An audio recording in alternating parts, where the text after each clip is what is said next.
Hallo julle, my naam is Leandi En my naam is Natasha. en welkom by ons Dit is Braaf Koffiedייט. So julle, dit is so lekker vir ons om weer terug te wees. Ek en Natasha het eintlik 'n baie besige kwartaal agter die rug gehad vir 2019. Hy het letterlik met 'n bang afgeskop. Maar ons is bly om weer terug te wees en dat ons kon regtig voorberei aan 'n tema en 'n reeks wat ons kan doen.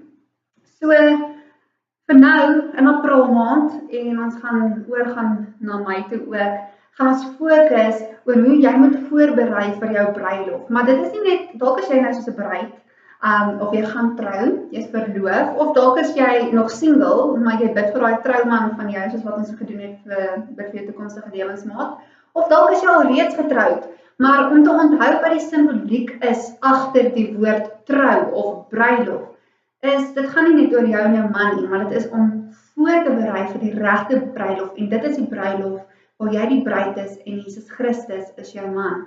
En ons sien baie uit om hierdie reeks saam met julle aan te pak. Ja, so ek wil gou vir julle 'n paar versies lees. In die Bybel word daar baie gepraat van soos 'n man en 'n vrou en bruilof en die huwelik en God se plan eintlik vir die huwelik. So die eerste versie wat ek vir julle gaan lees is Johannes 3 vers 29. Dan sê Johannes die Doper, die bruidegom is die een aan wie die bruid behoort.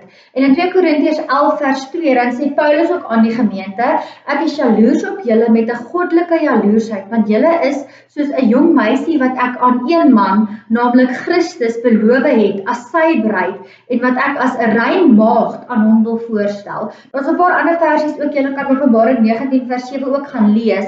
Maar basies wat ons in hierdie reeks wil doen is ons wil terugkom na wat is God se plan vir die huwelik. Die trou het eintlik so kommersieel geword en so eintlik amper 'n sirkus geword, want dit gaan oor hoe baie jy betaal vir jou venue en jou rok en al die ander goed, maar ons vergeet die kruks van die huwelik gaan oor God heel eerste en dan die man en die vrou wat 'n belofte maak voor God.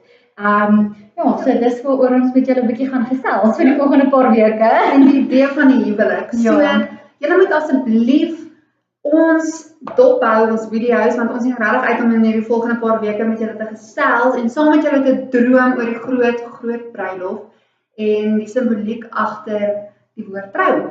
En ons gaan saam met julle doen, so hou asseblief ons Facebookblad dop en ook Instagram en dan ook ons YouTube kanaal en dan gesels ons saam met julle. Reg, bye. Lekker week.